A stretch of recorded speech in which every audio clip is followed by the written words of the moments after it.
everybody. I'm Larry Ridley. You're tuned in to the NFL on EA Sports. Anticipation is mounting for today's game, and we've got two quarterbacks looking to make an impact. It's the Dolphins going up against the Browns. With that, let's get up to Cleveland. We're standing by our Brandon Guyton and Charles Davis. Thank you, Larry. From the shores of Lake Erie, EA Sports has coverage of the NFL from First Energy Stadium here in Cleveland, Ohio. Tonight, we've got an AFC matchup on tap between the Miami Dolphins and the Cleveland Browns.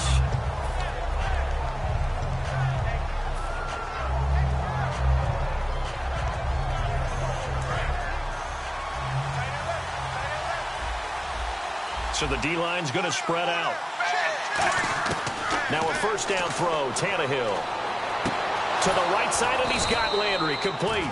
And Landry just snuck into the top 10 this year in receiving yardage, 1,136, finishing the year with 94 catches. And what makes him super dangerous is his ability to convert from being a wide receiver to a running back after making the catch. Because I've talked with a number of defensive backs in the NFL, and all of them, independent of each other, say the exact same thing. Tackling him in the open field is difficult, and he leaves an impact when you do actually bring him down. For someone who piled up the yardage that Jay Ajayi did in 2016, I think it was a strange type of a year. How many runners do you know that will end the season with more 200-yard games on the ground than 100-yard games and end up over 1,000? Very, very strange. 3 200-yard games, just one 100-yard game. All in all, though, how do you see a season? A rough start, but looked pretty good in the end. Rough start, but a really good offensive line that continues to grow. I think the future's really bright for Jay Ajayi and the Dolphins next season. To throw on second down is Tannehill. Incomplete. He was trying to get it to Jay Ajayi there out of the backfield. And it's 3rd and 4. Time to feature the offensive starters. And our first chance to get a look at Parker. Devontae Parker came out of Louisville with a guy who was known as a mature receiver. Runs routes really well, but the best part of his game, he'll jump over you at the end of a route and go get the football. Devontae Parker was the intended receiver. And it's 4th and 4. I'm not sure we could spot any tendency here on this 3rd down. They could have run it or passed it. Either one was available. They chose to try and get it through the air, but they were unsuccessful.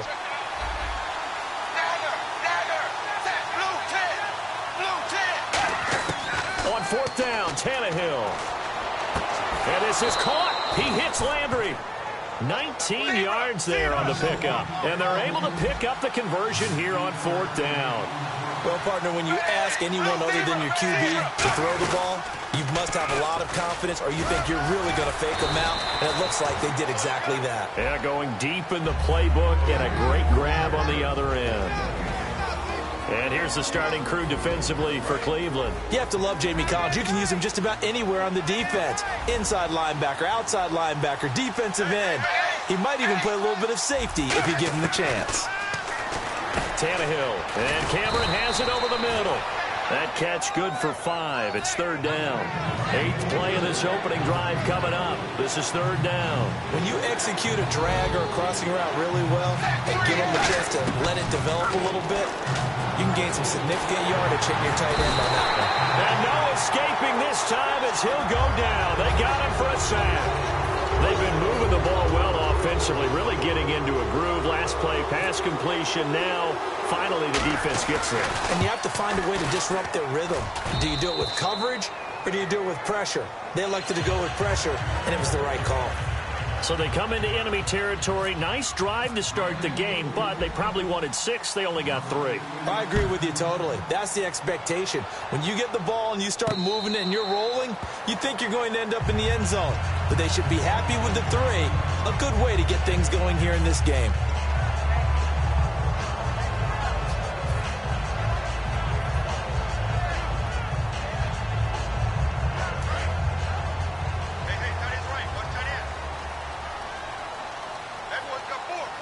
They come out here in the eye. On the ground, this is Isaiah Crowell. And able to break one tackle, but then quickly brought down. 2 yards on the carry there. It'll be 2nd down. On 2nd down, Griffin. He rifles one that's intercepted. It's the former Seahawk, Byron Maxwell.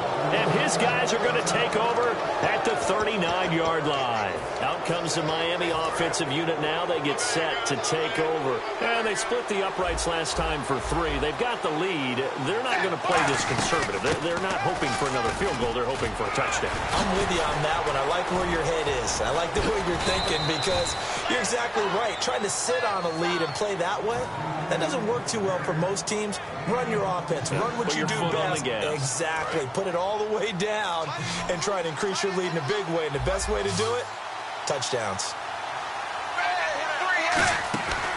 They run again with a jive. And he's going to be hemmed in and brought down right at the line of scrimmage. Credited with a 1-yard gain there to make it 2nd and 9.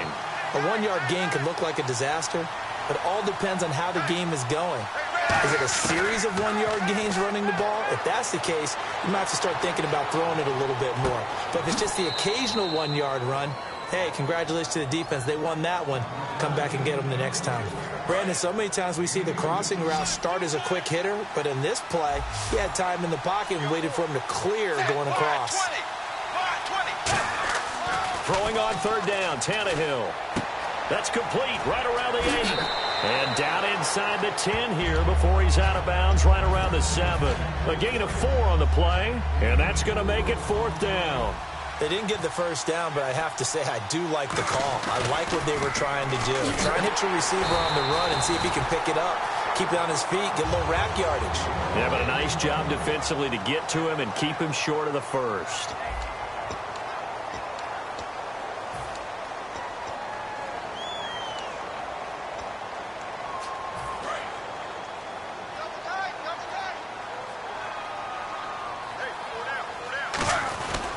They begin with a run by Crowell.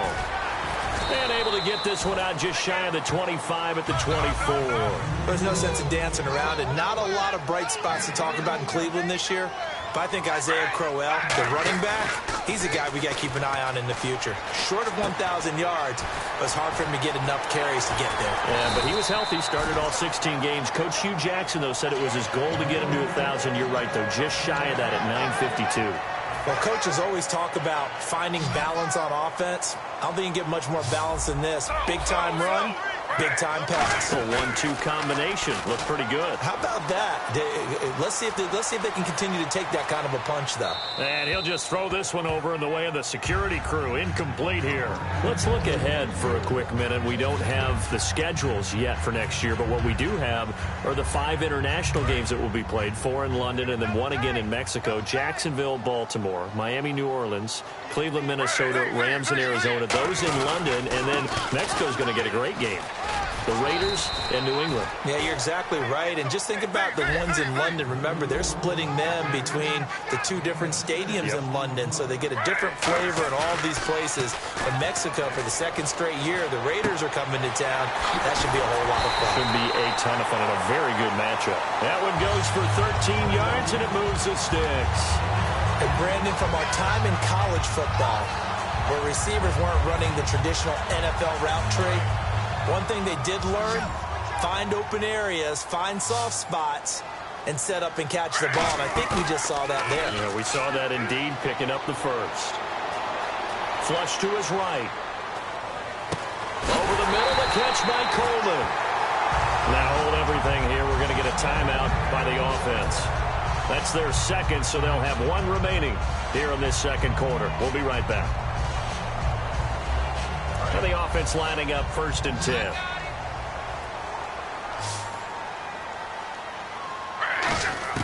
From the red zone now, here's Griffin on 1st down. Steps away to his left. And this is caught. For the moment, it's a touchdown, but multiple flags down, so let's sort this out. Got outside of the tackle box, and sometimes that can be a recipe for disaster, but here it was not. It's frustrating for guys on defense, too, because he got out to the left and then still delivered on the move with accuracy. On 2nd down, here's Griffin surveying the field. And he'll avoid the tackle there with a slide. Give him 8 on the play, and all of a sudden here, it's 3rd down. A fake to Crowell. Now it's Griffin. Forced out to his left. He may try and run for this. But I think the ball's out. But this will get out of bounds, so possession will stay the same. Now, I have to admit, partner, that I've often thought that I don't like this rule, where the offensive player fumbles the ball, it goes out of bounds, and they get to keep it. That's just because you're a defensive guy. That's why you don't like it. Yeah, you're right. It is a slanted view, isn't it? But this is where, for the offensive team, the sideline is their friend. Usually it's not their friend. Yeah, exactly right. I actually played for a guy in college. You know what he used to name the sideline? Sammy. Sammy sideline, and use him well. So we would have figured that one to be 3 points in the bank. But this game, it can be unpredictable at times. Yeah, he knew he needed to pull it ever so slightly to get it going in the right direction. But he seemed to put a little too much on it. And from short range, that is a bad miss for an NFL kicker. Here's Tannehill to the right side, and he's got Landry complete. Give him 9 there on the first down completion. When you see zone defense and you know you've got a drag route on as your primary call, you got to be really careful as a passer about how far you let your guy go because he might wander into some tough coverage. They'll run it now out of the gun.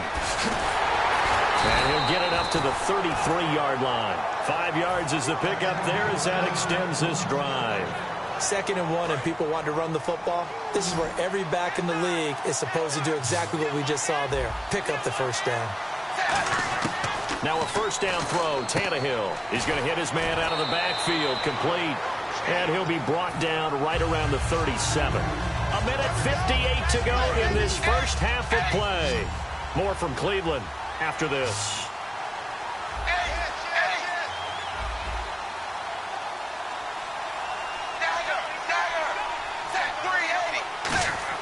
To throw on second down is Tannehill. And incomplete there. A nice hit. Jars the ball free and brings up third down. And now what they want to see here, he's still down on the field. Obviously such an important part of their passing game, and the training staff, they're going to have to attend to it. From the gun on third down, Tannehill. And he has Carew. And he's taken down, but not before getting this across midfield and just shy of the 40. I know many people like to throw to the tight end, maybe in a little flexed out position because he creates mismatches with his size. The slot receivers do the same thing with their quickness, their speed, and their route running savvy. It's a pickup of 4, and it'll bring up second down. Not a run that you're going to write home about, but still a good first down run. That's what an offense calls staying on schedule. 3 to 4 yards on first down, you're set up very well for the rest of the drive. Possible run anticipation here as the D-line sandwiches together. Looking to jam the receivers at the line here. Press coverage look defensively. And he'll take this one down to the 36. 2 yards the gain there, and now they're left with a third and about 4 for a first. Here's the 7th play of this drive. This is 3rd and 4. From the gun, here's Tannehill. He's going to float this one deep right side. And this is caught by Parker for a Miami touchdown.